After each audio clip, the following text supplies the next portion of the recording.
Chairman George Garcia, nakatanggap nga ba or nakatanggap ng 9 billion galing kay Martin Romualdez?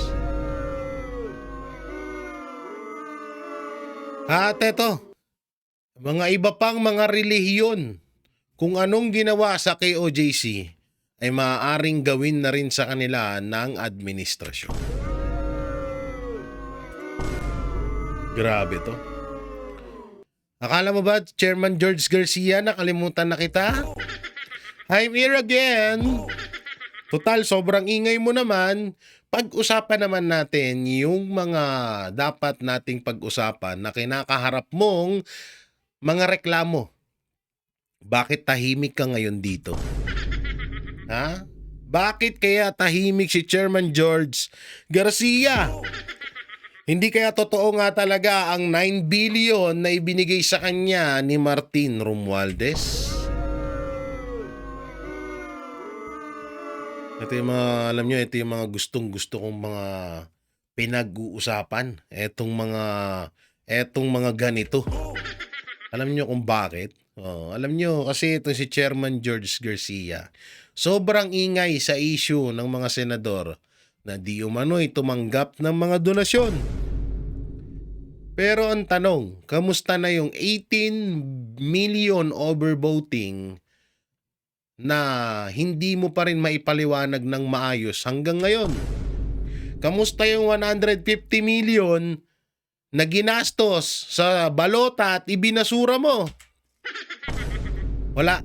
Yung iba, pinapanagot mo sa 30 million kagaya ni Senator Chis Escudero. Pero ikaw, hindi ka pinapanagot sa 150 million. Aba, yan yung mga pag-usapan natin ngayon. At may mga video akong ipapakita sa inyo na talagang talamak ang at talagang etong si Chairman George Garcia ay talagang minamanipulate ni or talagang isa sa mga puppet ni Martin Romualdez. Kasi dito kasi sa isyung to, Nasaan yan? Dito kasi sa isyung to, yan. Una-una, ito yung issue ha. Duterte Youth, no? Formal nang kinansila ng COMELEC. Dito formal nang kinansila ng COMELEC to. Tapos, si Benny Abante, na hindi naman nanalo, ay bigla niyang ipinroklamang panalo bilang congressman. Doon pa lang, isa ng malaking katarantaduhan to ng COMELEC na hindi ho natin dapat hayaan. Doon pa lang sa pagbawas ng mga boto na ginawa mo, no? Na ginawa mo nung panahon ng halalan, na etong si Senator Bongo, no? Na etong si Senator Bongo na meron ng 26 or 27 million vote, biglang naging 25 million. Katulad na lang po ni Pastor Apollo Kibuloy, na nandun po kami mismo noon sa monitor. At nakabantay kami kasi nga syempre, alam naman na namin na si Marcos Jr. ang naglagay sa'yo sa pagiging chairman ng COMELEC.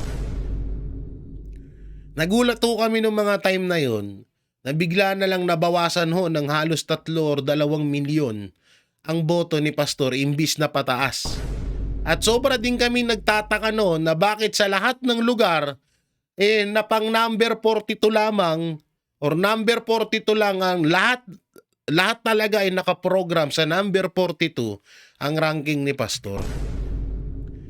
At ito po yung mga isa sa mga dyan. Ngayon kasi dito ang punto ko, ang ingay-ingay mo sa isyong to, na wala ka nga maipakita or walang masyadong ebidensya na ipinapakita dito. Pero sa issue na kinakaharap mo, bakit tikom ang bibig mo? Yan yung isa sa mga katanungan talaga ngayon. Bakit tikom ang bibig mo sa issue na dapat mong kinakaharap? Katulad na lang ito. Ano ba mas matimbang? Donation? Na sinabi naman nung nag-donate na galing sa sarili niyang pera ang binigay niya kay Chis Escudero na 30 million. Eh kung tatanungin ka namin, paano naman yung 150 million na nabasura dahil sa kagagawan mo? Aber, nabasura ba talaga o pinalabas nyo lang na nabasura? Ngayon yung katanungan dyan eh. Nabasura ba talaga o pinalabas nyo lang na nabasura? Para mabulsan nyo yung pera. Nagtatanong lang naman ako. No? Ako'y nagtatanong lang.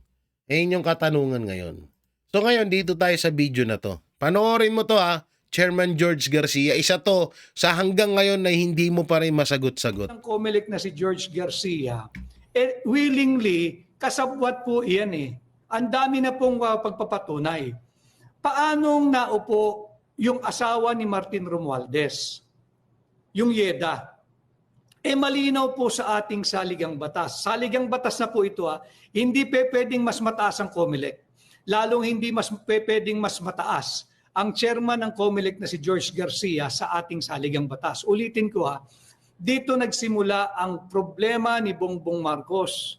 Dahil nakinig siya na sasalaulain nila ang ating saligang batas gamit ang Peking People's Initiative, nagka-windang-windang na ang kanyang administrasyon. Ganon din dito sa COMELEC. Paanong nakaupo yung asawa ni Martin Romualdez? Malinaw sa ating saligang batas na walang sino man, kahit ano pa ranggo mo, ano pa posisyon mo na elected ka, walang sino man ang pwedeng manilbihan ng more than 3 consecutive terms. Tapos na po yung 3 consecutive terms nung Yeda. Pang-4th niya na po ngayon. And yet, pinayagan ni George Garcia. Kasali po ang COMELEC talaga sa aparato ni Martin Romualdez. O yan Ang linaw ho nun, ang linaw ho ng mga sinabi ni Attorney Rodriguez. So wala na po yun. Talagang dapat ay hindi na ho yun nakaupo. Pero ang pinakatanong natin dito, bakit nakaupo or bakit pinaupo ang asawa ni Martin Romualdez? Alam niyo kung ba't ko ito pinapanood din sa inyo? Para maging aware kayo na kapag nakasalba or nakatakas or nalagpasan ni Vice President Sara Duterte ang impeachment na inahain sa kanya, kakanain naman siya sa COMELEC. Tignan niyo yung nangyaring halalan, di ba? Kung sino pa yung mga wala sa survey, sila yung mga nanalo na hindi talaga katanggap-tanggap. Pangalawa, hindi katanggap-tanggap na nagkaroon ng 18 million vote. Na yung 18 million vote na yon, maaari nang makapaglukluk yon ng isang senador. Yung 18 million vote na yon. Baka sabihin nyo, hindi pa kami nakakamubon sa pagkatalo ni Pastor, sa pagkatalo ng ibang Duterte senatorial candidate. Hindi ho ganun. Ang pinupunto ko ho dito, ang ingay-ingay mo sa ibang issue, pero yung issue na karapat dapat mong kaharapin, bakit tahimik kang hindot ka? Ay, sorry. Nadala. Tahimik kang kupal ka. Ayun yung katanungan dito Katulad na lang nito, unang-una, etong asawa ni Martin Romualdez. Biruin mo, inilukluk mo yon. Hanggang ngayon, wala kang paliwanag na maayos dito. Lumabag ka dito sa batas. Yung ginawa mo kay Benny Abante, isa pa yun. Sinabi mo na nasa konstitusyon na bawal. At bawal naman talaga na ipanalo mo or ilukluk mo yung kalaban ng isang kandidatong nanalo. What if na nga lang ho talaga, ganito yung nangyari nung panahon ng halalan. Yung boto ni Kiko Aquino, ni Kiko Pangilinan, what if po boto po pala ni Attorney Rodriguez yun at ni Pastor Apollo Quiboloy. What if lang? Pwede kaming magduda kasi isipin nyo maigi, bakit nababawasan yung pondo? At bakit may 18 million na overvoting? Tapos ngayon ang dal mo sa ibang issue, yung dapat mong isyong harapin, tahimik mong hindot ka. Ay, yun na naman. Sabi ko na naman yan. So dito lumalabas talaga na binayaran ka, no? Na binayaran ka para sabutahin ang mga Duterte senatorial candidate, lalong-lalo na si Pastor. Dahil ayaw nyo na mapasukan kayo, yung kay Bato at kay Senator Bongo, hindi na nila kayang imanipula, hindi na nila kayang bawasan. Binawasan na nga, di ba? Pero hindi nila kayang bawasan ng todo. Tapos eto pa, yung Duterte Youth, nanalo din pero pinakansila mo. Eto, may papakita pa ako sa inyo yung video na balikan natin tong kagaguhan na to.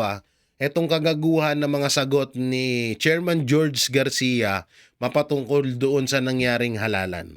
Panoorin mo natin. Thank you for that answer. Last question, Mr. Chair. In the last election, Mr. Chair, I was consistently number 22 in the surveys. Kahit anong survey. SWS, Pulse Asia, kung ano-ano pa. Minsan 32 pa nga eh. Katapos nung malapit-lapit na may naawa yata sa akin, bigla akong miraculously napunta sa 12. But that was short-lived. After 3 days, napunta na naman ako sa 22. Ba't nawala si Senator Sherwin? Senator Sherwin, siya inconsistent na. Hindi, sorry, Senator Erwin pala. Siya yung consistent eh. Alam naman ninyo yun, di ba? Paano nangyari yun? Ang pagitan lang naman pala namin, number 6 ka, number 4 si Senator Erwin. Sa mga tweet, I will have the basis now to tell na hindi reliable ang surveys. Nakakapagbigay nga ng mindset which is not good for the electorate. Masyadong malayo eh. Sana man lang kung nasa number 11 ako. Pero in 22, consistently, in the last 6 months, pwede naman silang mag-survey, Mr. Chairman. I think they will do well in surveying kung ano-ano yung mga produkto natin na magkukumpara halimbawa para sa ating consumers. And our people will profit immensely from that. Halimbawa, SWS and Pulse Asia. Ano ang pinakamasarap na bagoong? Bagoong Balayan? Galing ata ng Batangas. Bagoong na Padas? La Union? O bagoong na Munamon galing sa Pangasinan? Yung resulta nun magiging credible kasi mayroong comparison. These are real products. Pero kung lalaruin nila yung politika, kamukha nung nangyari. So, Mr. Chair, the question is, will you not look into possibility of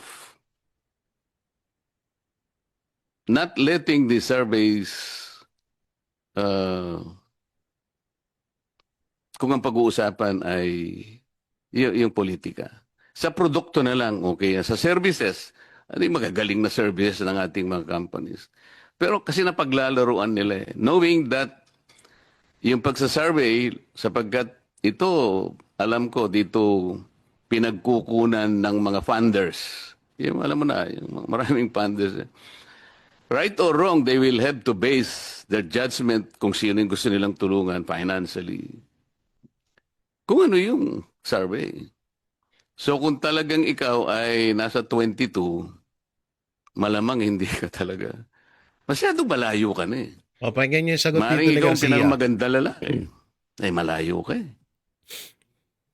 Nawawala ngayon yung mindset nandun eh. I think it's high time for the COMELEC to look into this. What do you say, Mr. Chair? Yes, Mr. Chair, Your Honors. Several weeks before the conduct of the election, there was this public pronouncement of then Congressman Marcoleta about the surveys. At yung po yung naging queue ng Commission on Election. We passed a resolution. We created a task force respect, regulation and enforcement of survey practices and election credibility and transparency. Kinala po namin ang lahat ng mga survey firms. We passed a resolution at sinabi namin we will regulate them. We will not interfere sa kung sino ang mag-commission, kung magkano ang commission, etc. But they will have to submit to COMELEC yung lahat ng reports. Alam niyo po, Mr. Chair, naging napaka-successful po yung kahit ilang linggo lang na-establish before the election because practically everybody sa SWS, Okta Research, and such other survey firms nag-participate po. At ang sabi nila, tama rin na nandito meron tayong ganito. Because madami rin po kasing nalaman din namin, marami pala po na gumagamit ng pangalan nila in provinces. For example po SWS, hindi po pala kanila yon. Pero SWS po ang ginagamit. So sabi namin, bakit hindi nyo mapahinto o maireklamo? Kasi po sabi po nila, wala rin kaming lalapitan. At least ngayon, may COMELEC na pwede nang lapitan. So sinimulan na po natin yung task force respect and we're hoping that for the conduct especially of a major election like 2028, yan po, kaya po namin sila kinalap, pinapunta lahat doon. Mr. Chair, sabi po namin, para ma-prevent yung pag-file ng case sa Supreme Court. Baka kasi sabihin na nagva-violate ang COMELEC ng freedom of speech because may decision na po before eh. Pero this time wala pong pumunta sa Supreme Court to question our resolution to regulate them because we were able to explain that our purpose is for an equal opportunity for all the candidates. We do not want to interfere doon sa kung sinong magkanong bayad, etc. Bahala sila. But they will have to reveal to us sino ang nag-commission yan, ano ang parameters nyo, ano ang scientific methodologies na ginamit nyo, at sino at saan nyo kinuha yung mga respondents without revealing at least po kung sino yung mga nasa likod. Sapagkat alam po namin, kasi meron talagang mga tumataya sa ganyan, parang marketing arm din. And so, hindi po namin, pero ang kinakailangan, yung nag-subscribe, ma-reveal po sa amin. So, ibig sabihin, mag-aantay pa pala kayo ng may magreklamo sa inyo, ganun. Yes, a very good topic, Mr. Chairman. Yes, Chairman George, kasi ako, di naman kami tumakbo ni Senator Sherwin itong last election. It was our midterm for us, no? Nung napapanood ko yung mga television, lalo nang palapit na ng election, naalala ko po yung may survey, yung mga may-ari ng survey or yung mga presidente ng mga survey firms na to, nagsasalita sa TV, ito na, wala nang iba. Mananalo ito, sigurado sa survey namin, itong mananalo, siyam na alyansa, 3 lang yung opposition. Yan. Mamaya-maya, pagkatapos ng eleksyon, 5 na lang naiwan sa alyansa at 7 ang nanalo na hindi aligned with the administration. Pero they were confident. Parang mind conditioning ba? Wala ba magawa yung commission dyan sa mga ganyan?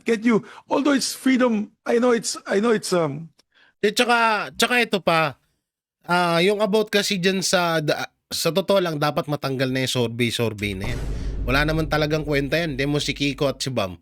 Hindi lumalabas sa survey yan, pero puta na nanalo. Diba, katarantaduan? Tsaka ito pa isa. Ang isa sa mga pinaka question dito ay eto pa dito pa etong Binura na ng asan na yan? Wait lang ha. Puta na, ayaw naglolo ko yung ating naglolo ko yung video dito, natin lagay sa kabila. Okay? Ito natin lagay. Ito. Yan. Tingnan natin to kung gagana dito. Wait lang ha. binura na ng COMELEC ang mga data. Ito yung isa sa kasi alam niyo mga kaibigan, mga banateros, hindi natin to pwedeng kalimutan kasi una-una, natabunan ng mga issue. Natabunan to ng mga issue So ngayon, kaya ako to binabalikan kasi nga, sobrang ingay ni Chairman George Garcia ngayon at ngayon nga makikipagtulungan pa daw siya sa ICI. Nakikipagtulungan pa daw si Chairman George sa ICI. Hindi ko alam kung para saan, no, yung pakikipagtulungan ni Chairman George. Pero yung mga kinakaharap ni Chairman George na issue, hindi niya masagot-sagot.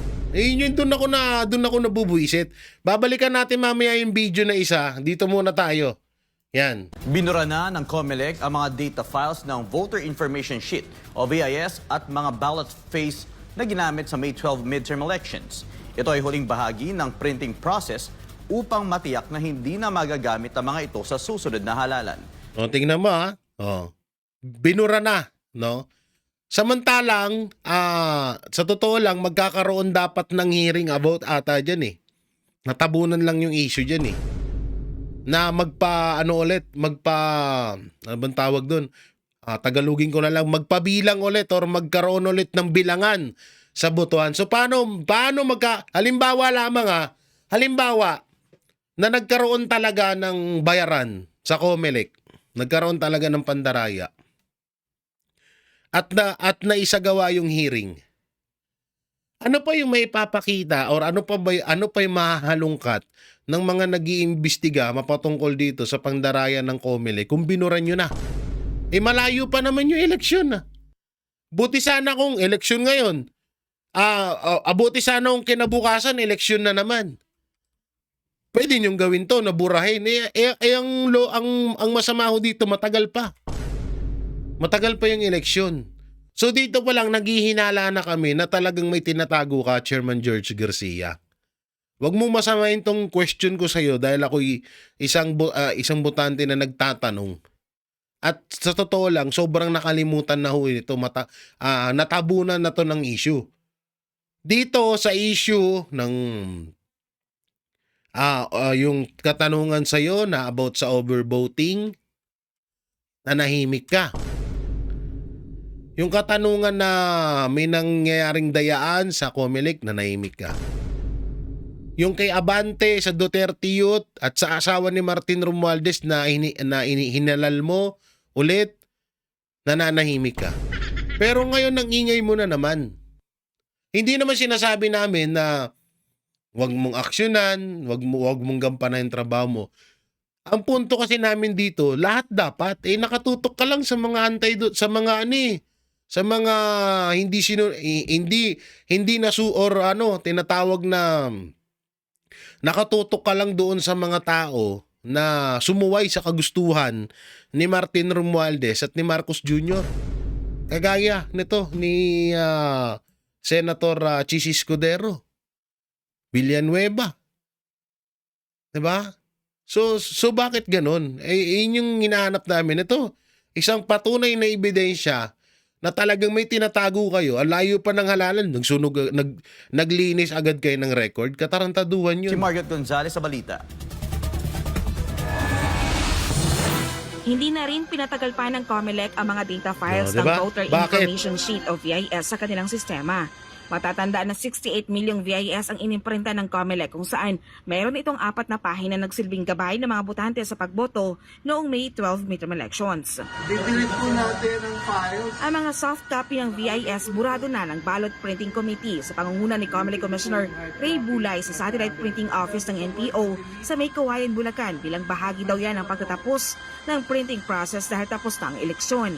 Kailangan daw itong mabura upang hindi na magamit pa sa susunod na halalan at maiwasan ang posibleng paggamit nito sa mga kalokohan.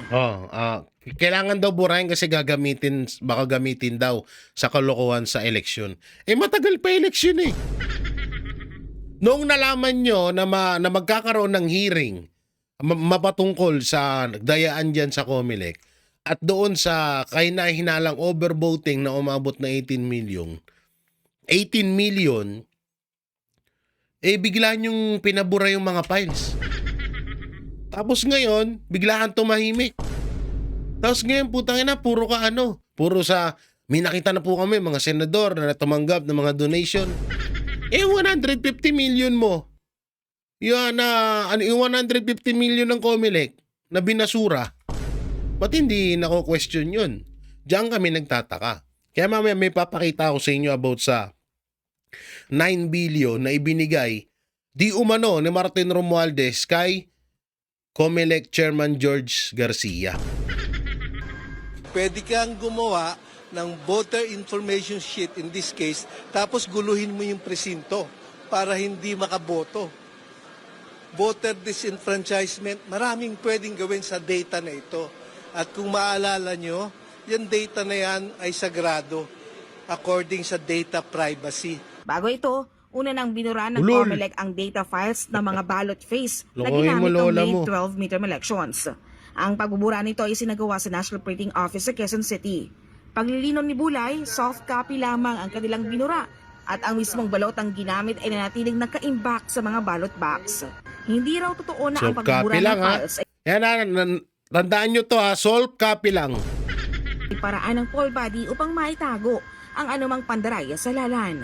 Ang hard copies naman noon, nandoon kung kailangan sa mga protesta, sa question, sa Okay. lahat.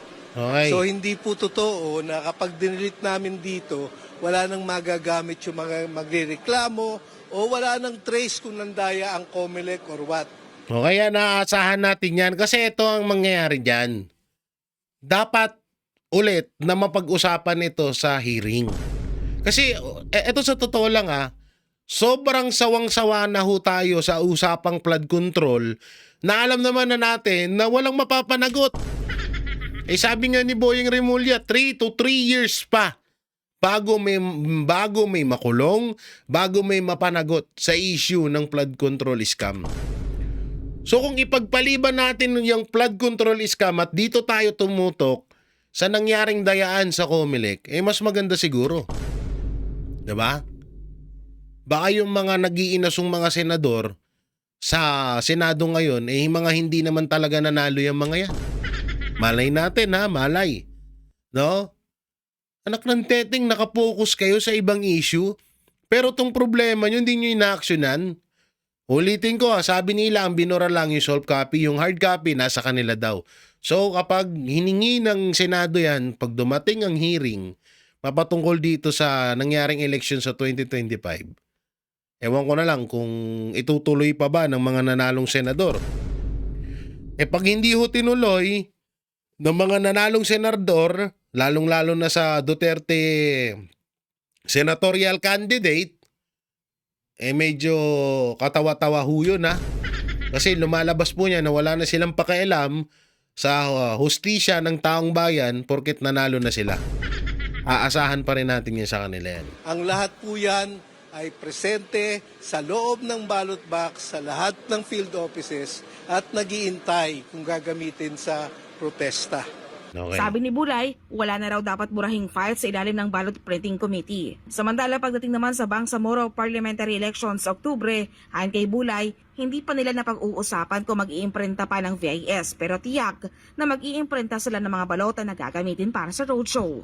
Iro-roadshow namin ng katakot-takot yung pagboto.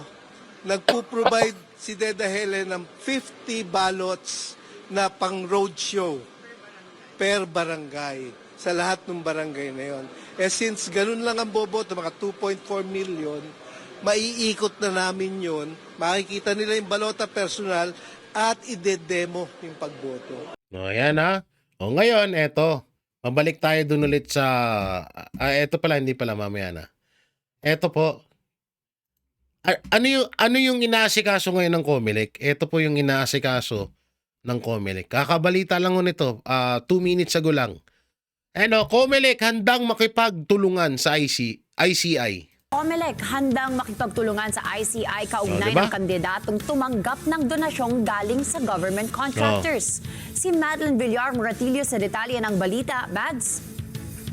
Yes, Diana, tiniyak ng Commission on Elections ang kahandaan na ibigay sa Independent Commission for Infrastructure ang lahat ng ebidensyang hawak nila patungkol sa mga kandidato na tumanggap ng campaign donations mula sa mga kontratista ng gobyerno. Ayon kay COMELEC Chairman George Garcia, hinihintay na lang nila ang kompirmasyon ng Department of Public Works and Highways para mapatunayan na mga kontratista ng gobyerno ang nabigay ng campaign donation sa ilang kandidato. Sa Lunes, mulian niya silang susulat sa DPWH para humingi ng certification kung totoong government contractor ang mga nagbigay ng donasyon.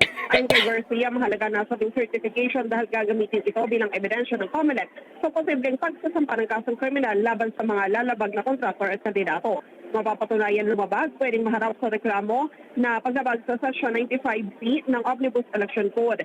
Kinumpirma din ni Garcia na 26 na contractors ang nakita nila na nagbigay ng campaign donation sa ilang kandidato noong 2025 elections at meron namang 4 ng kasalukuyang senador ang umanay tumanggap ng donasyon mula sa mga kontratista ng gobyerno. Kinumpirma din ni Garcia na nagipag-ugnayan na sa kanila ang Office of the Ombudsman para sa kopya ng Statement of Assets, Liabilities and Net Worth statement of campaign expenditure ng ilang mga kandidato. Balik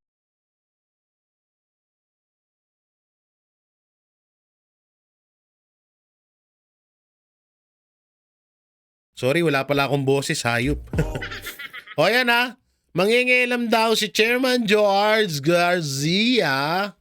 Mangingialam daw siya sa dito daw may kita daw nila at pwede na daw nilang sampahan ng kaso yung mga politiko na tumanggap ng donation galing sa mga kontraktor.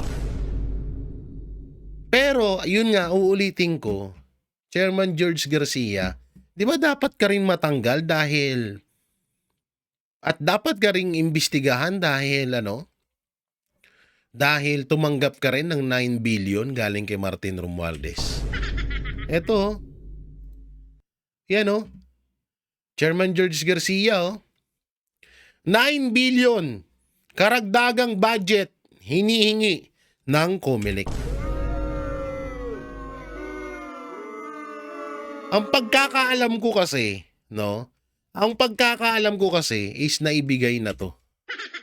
Kasi kasama to doon sa 2026 national budget na nagkakahalaga ng 6 trillion pesos. Ito, basahin ba natin ha? Nagka-courtesy call si COMELEC Chairman George Garcia kay Speaker Martin Romualdez na sa Kamara kasabay ng hiling na 9 billion dagdag pondo para sa 2026 barangay at SK election. Kita mo? 9 billion pesos. Ang pagkakaalam nga namin niya, meron na yan na sinisikreto lang na at hindi pa sinasabi ngayon. Ewan ko lang kung totoo, hindi Pero ang punto kasi dito is sobra na hong natabunan ng issue ng flood control etong kailangang kaharapin ni Chairman George Garcia. At ang masama pa dito, na dapat sinasagot ni Chairman George Garcia paano nagkaroon ng 18 million overvoting, paano na yung 150 million na binasura nyo na ginamit sa balota na hindi naman napakinabangan, at etong 9 billion ay talagang sakto ba talaga yan sa budget para sa mangyayaring eleksyon, barangay at SK election. Ito pa yung masama dito. Kung sakaling natanggap nila to, etong 9 billion na to, di ba kinanselan na yung halalan 2026 sa barangay at SK? Kung hindi ako nagkakamali. Titingnan ko i-research natin. Research. Siyempre, kailangan natin research. Barangay, and SK election. Yan election 2026. Tingnan natin. Ito, barangay Sangguniang Kabataan. 26 na barangay election will determine the barangay captain and SK and position sa hanggang Batangay. Cancellation ba? Tingnan natin kung kinansela. Ano to? August 13. Marcos Jr. was signed into the Republic Act number 12232. Decision December 20, Sangguniang Barangay. So ipinagpaliban pala. Okay. Parang ipinagpaliban itong tama ba? Itong election na to. Tingnan nga natin. Cancellation. Cancellation. Wait lang nga. Tingnan natin maigi. Ano natin kasi mas maganda na yung nare-research natin kung ano. Kung ito ba ay kinansela o hindi. Hindi ko na kasi matandaan eh. Expect official who have no reelection. Tingnan natin to. Tingnan natin Oo. Diyan lang kayo. Hindi ko kasi na ano to eh. Hindi ko kasi na napanood ito, no. Kaya mas maganda na tingnan natin, i-research natin kung ano.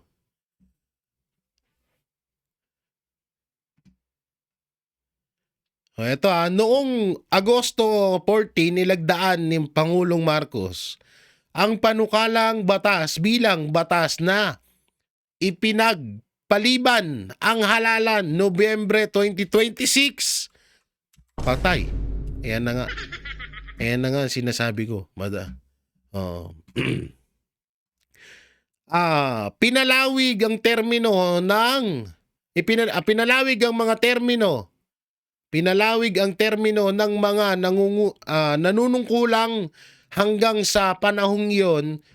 Pinalawig ang termino mga paparating na opisyal sa 4 na taon mula sa 3 na may dalawang muling halalan maliban sa mga opisyal ng SK na walang muling halalan. So ibig sabihin, walang mangyaring halalan, pinagpaliban nitong November. October na tayo eh. No, excuse me. So ibig sabihin, kung natanggap nyo na tong 9 billion na to, saan to mapupunta? Wala nang halalan eh. Pinagpaliban daw eh. Ayun, nasa Wikipedia. Tinranslate ko pa nga ng Tagalog para mabasa natin kasi may na sa English. Ang punto dito, saan napunta ito? Kung sakaling natanggap nyo. Kasi kailan pa to eh? September 2 pa to, 2025. October na tayo ngayon.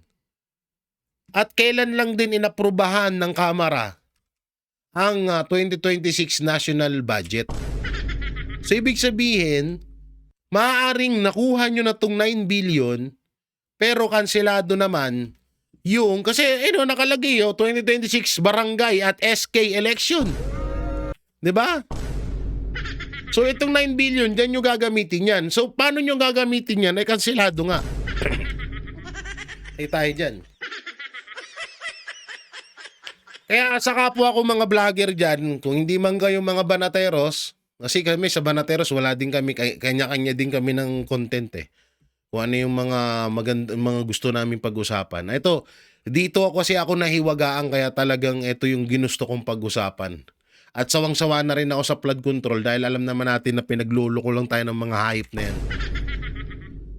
Eto yan mga kapwa ko vlogger. Sana questioning nyo ulit to si Chairman George Garcia kung saan napunta at kung natanggap niya ba ang 9 billion na pondo na hinihingi niya para sa barangay at SK election. Tanungin natin yan. At tanungin din natin kung ano ng plano niya sa 18 million overvoting at doon sa 150 million na binasura ng COMELEC dahil sa kakabobohan nilang ginawa sa mga balota. 'Di ba? Sa totoo kasi nga yung balota na yon, yung ginastusan ng 150 million, hindi agad nila sinunog yun eh. Baka yun pa nga yung ginamit diyan kaya nagkaroon ng mga overvoting na yan. Nagkaroon ng diferensya, 'di ba? Posibleng isipin natin yun dahil wala naman silang pinakita kung sinira ba nila yun o hindi.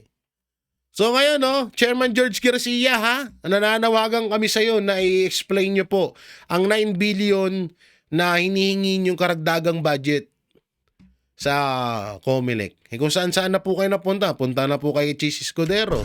Ngayon, pupunta naman kayo sa ICI. Diba? Ang dami nyo ng pinakailaman na mga issue, pero yung issue nyo na dapat harapin nyo, hindi nyo hinaharap. So, parang napakahiwaga lang po. So, yan mga banateros, mga kabiyaya, ano pong maikokomento nyo ho dito sa 9 billion na ibinigay ni Martin Romualdez kay COMELEC Chairman George Garcia? Na alam naman na natin kanselado naman po ang nangyaring barangay election at SK. At dito nga sa mga issue na unang hinaharap ng election ng COMELEC kaysa doon sa dapat nilang kaharapin. Ano pong may kukomento nyo? I-comment nyo lang po dyan sa baba. At ating babasahin yan at pakidamay na rin po ng like and share itong video na to. So hanggang dito na lang to. Maraming salamat. Ingat po kayo palagi. God bless and peace. And bye-bye. Yan ang Banateros, walang inuurungan. Pag tama palakpakan, pag mali ay babanatan. Yan ang Banateros, boses ng ordinaryong Pilipino. Banateros